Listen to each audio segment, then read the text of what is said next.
A partir de agora, prepare seu coração. Você vai ouvir uma mensagem de impacto e poder.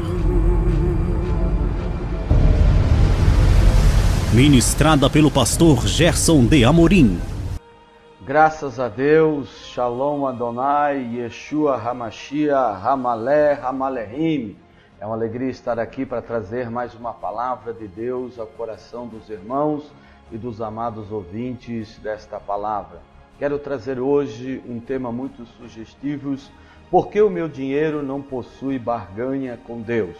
Em Atos capítulo 17, versículo 24 ao 25 diz: o Deus que fez o mundo e tudo que nele existe é o Senhor do céu e da terra, e não mora em templos feitos por seres humanos, e também não precisa que façam nada por ele, pois é ele mesmo quem dá a todos vida e respiração e tudo mais. Deus não precisa de nós. Deus é autossuficiente, querido. Definição da palavra barganha: negócio, brique, relacionamento de troca. Primeira coisa que não impressiona Deus e nem possui poder de barganha com Ele. Primeiro, o meu dinheiro. Porque o meu dinheiro, querido, nunca será mediador entre Deus e minha pessoa. O meu dinheiro nunca será uma ponte de acesso de barganhas e negócios com Deus. Em 1 Timóteo capítulo 2, versículo 5, nos afirma o apóstolo Paulo: pois existe um só Deus e uma só pessoa que une Deus com os seres humanos, o ser humano Cristo Jesus. No original grego diz assim: reis gapteos, reis kai persistes tel kai antropon, antropos Cristo e Jesus. Queridos, Deus não é nenhum agiota de bênçãos e de vitórias para ninguém. Deus não faz brique de bênçãos e vitórias com ninguém. Ele abençoa porque Ele nos ama e nos quer ver bem. Deus não suborna ninguém com bênçãos para alguém servi-lo e adorá-lo. Deus não compra adoradores com bênçãos e vitórias, mas os convence a adorá-lo pelo seu amor demonstrado através de Jesus Cristo, nosso Senhor, na cruz do Calvário. Segunda razão: porque o meu dinheiro não possui poder de barganha com Deus. Porque Jesus nunca ensinou a buscarmos bens materiais, mas sim a crermos em seus acrescentos como genuínos súditos do seu reino e amantes de sua justiça. Por isso que em Mateus capítulo 6, verso 33, Jesus declarou: mas buscai em primeiro lugar o reino de Deus e sua justiça, e todas estas coisas vos serão acrescentadas.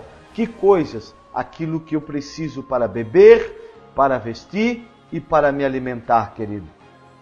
Terceiro, por que o meu dinheiro não possui poder de barganha com Deus? Porque Jesus declarou que quem busca e corre atrás de bens materiais deste mundo são os pagãos que possuem uma fé desorientada e materializada. Em Mateus 6,32, Jesus declarou da seguinte forma: pois são os pagãos que estão sempre procurando essas coisas. O Pai de vocês que está no céu sabe que vocês precisam de tudo isso. Quarta razão: porque o meu dinheiro não possui poder de barganha com Deus. Porque Jesus nunca nos incentivou a trabalharmos pelo pão que perece como prioridade, mas sim o contrário. Em João capítulo 6, versículo 26 ao 27, Jesus declarou: eu afirmo a vocês que isto é verdade. Vocês estão me procurando porque comeram os pães e ficaram satisfeitos, e não porque entenderam os meus milagres. Não trabalhe a fim de conseguir a comida que se estraga, mas a fim de conseguir a comida que dura para a vida eterna. O Filho do Homem dará essa comida a vocês, porque Deus, o Pai, deu provas de que Ele tem autoridade. Quinta razão: porque o meu dinheiro não possui poder de barganha com Deus. Porque as promessas dos 100 vezes mais que você ouve por aí é uma mentira que Jesus nunca ensinou dentro da interpretação correta do texto. Em Marcos capítulo 10, verso 30, diz assim: receberá muito mais ainda nesta vida, receberá 100 vezes mais casas, irmãos, irmãs, mães, filhos, terra, com perseguições, e no futuro receberá a vida eterna.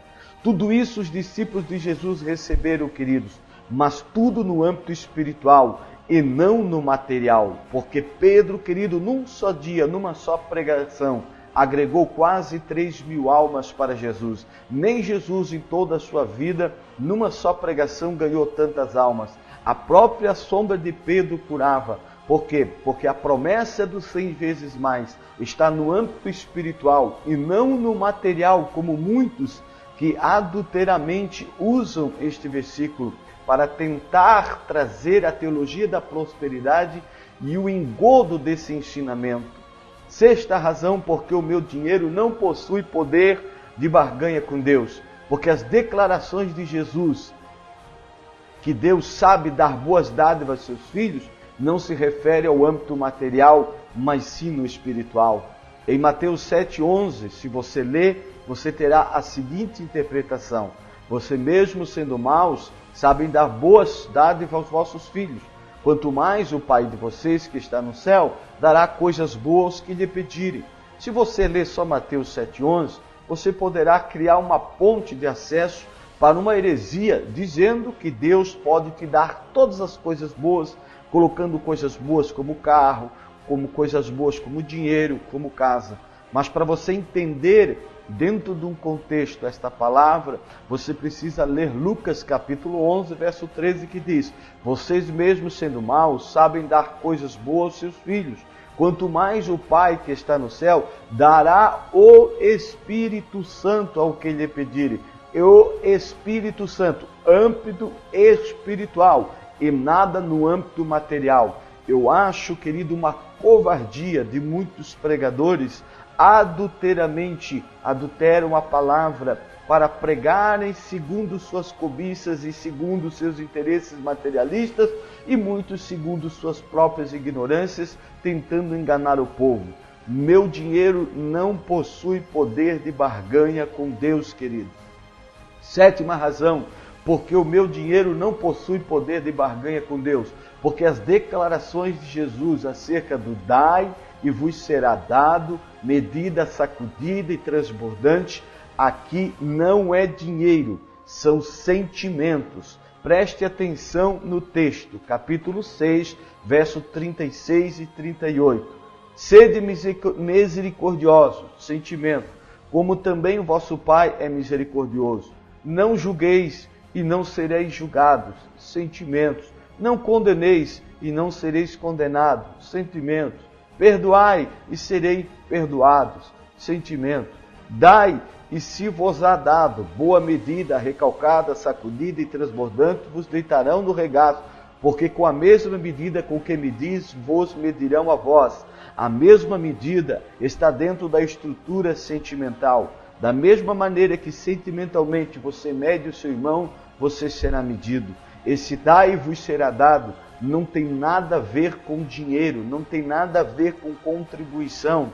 Só uso estes versículos as pessoas que querem deturpar a palavra de Deus e querem, querido, arrancar até as unhas, arrancar a lã das ovelhas, levando as pessoas, querido, a uma interpretação errônea dessa boa medida, recalcada e sacudida e transbordante, para mexer com a avareza, para mexer com o sentimento materialista das pessoas, enquanto Jesus está ensinando realmente acerca de sentimentos e a maneira que você trata o outro, da mesma maneira você será tratado no âmbito sentimental, querido.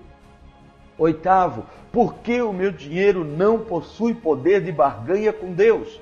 Porque a lei da semeadura, segundo o apóstolo Paulo, a semente nunca foi dinheiro, como muitos têm pregado, mas sim fruto do Espírito ou obras da carne, mas nunca dinheiro.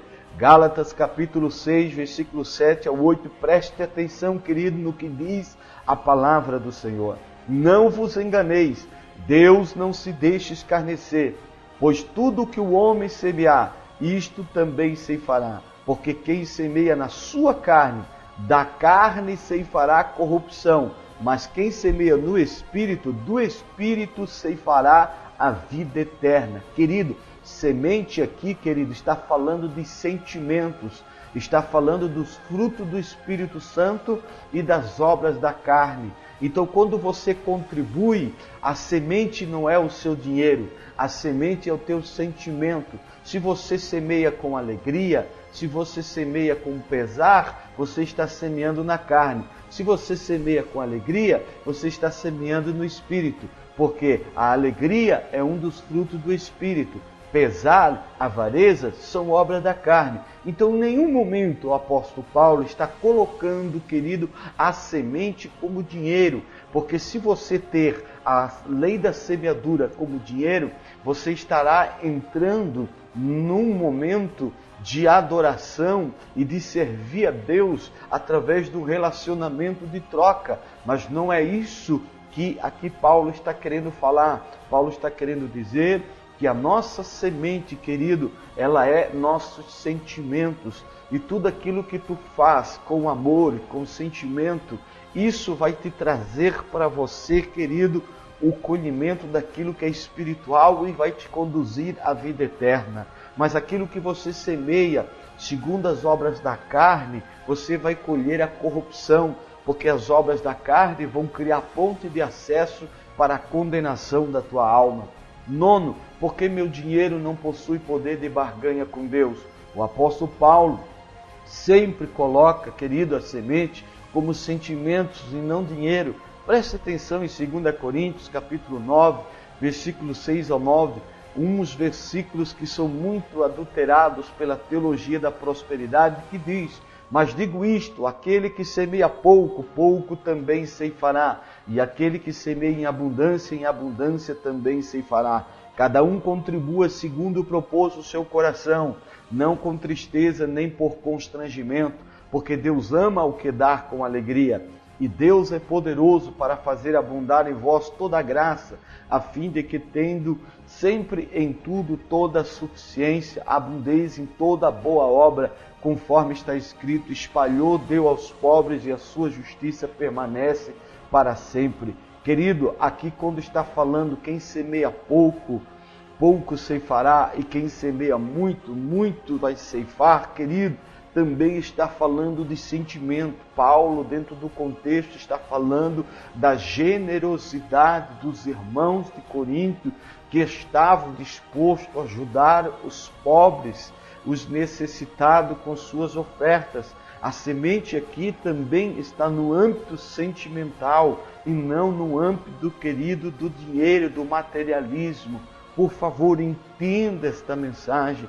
Não deixe que as pessoas lhe enganem para te levar a servir um Deus que é mamon, para não te levar a servir a Deus através de um amor eros, através de um relacionamento de troca, através de uma barganha, porque o meu dinheiro jamais vai possuir poder de barganha com Deus, porque como nós lemos no início, Deus é que dá todas as coisas, Ele não precisa nada de nós, a obra de Deus precisa, mas quando você vai doar algum dízimo, alguma oferta, querido, o valor dessa semente não está no valor monetário, o valor dessa semente está no sentimento, o valor das ofertas que foram recolhidas na igreja de Corinto, nesse texto, querido, não estava, querido, no valor monetário, e sim na generosidade, no amor, na compaixão, na misericórdia, na solidariedade que eles tinham para com os irmãos. Amados, 10º, porque o meu dinheiro não possui poder de barganha com Deus, porque Jesus nunca declarou em João 10:10 que Ele veio para dar vida com abundância no âmbito material. Jesus veio para dar vida com abundância no âmbito espiritual. A única promessa que Jesus nos prometeu acerca do âmbito material, que Ele nos concederia aquilo que nós tivéssemos de necessidade para beber, para comer e para vestir. Nada além disso, querido. O que vier é acrescento daqueles que buscam o reino e a sua justiça. Porque em João 10:10 ele diz: o ladrão não vem senão para roubar, matar e destruir. E eu vim para que tenham vida e a tenham em abundância. Vida aqui no original grego é zoen, que quer dizer vida espiritual e não vida material, como muitos querem pregar para incentivar você, querido, a servir a Deus por um relacionamento de troca. 11º, por que meu dinheiro não possui poder de barganha com Deus? Porque o seu limite de barganha só atinge e alcança o coração de César, ou seja, as instituições, querido. Em Mateus 22:20 e 21 diz assim: perguntou-lhes ele, de quem é esta imagem e inscrição? Responderam, de César. Então lhe disse, dai, pois, a César o que é de César e a Deus o que é de Deus. Querido, tudo que é matéria, tudo que é dinheiro, tudo que é valor monetário, o único que pode receber é César. As instituições, eu como pastor de uma igreja posso receber, querido, os valores monetários, os valores materiais, mas, queridos, o único que pode receber, querido, valores sentimentais, valores como amor, valores como gratidão, valores como generosidade, valores como voluntariedade, valores como alegria sem pesar e reconhecimento com benignidade, como bondade, todos esse tipo de sentimento Deus recebe. César não recebe, mas Deus recebe. Por isso que todas as vezes que você apresenta uma contribuição sem amor, sem gratidão, sem generosidade, sem voluntariedade, sem alegria, sem reconhecimento, sem benignidade, sem bondade, o seu limite de alcance, querido, jamais vai alcançar o coração de Deus. Agora, quando você oferta com amor, com gratidão, com generosidade, com voluntariedade, com alegria e sem pesar, e com reconhecimento, e com benignidade, e com bondade, o seu limite de alcance vai alcançar o coração de Deus e você vai alcançar, querido, o verdadeiro valor de uma oferta. O verdadeiro valor de um dízimo não está, querido, naquilo que é matéria, mas sim no sentimento com que você entrega. Aí habita para Deus o valor de uma verdadeira oferta, querido. Que Deus possa te abençoar em nome de Jesus.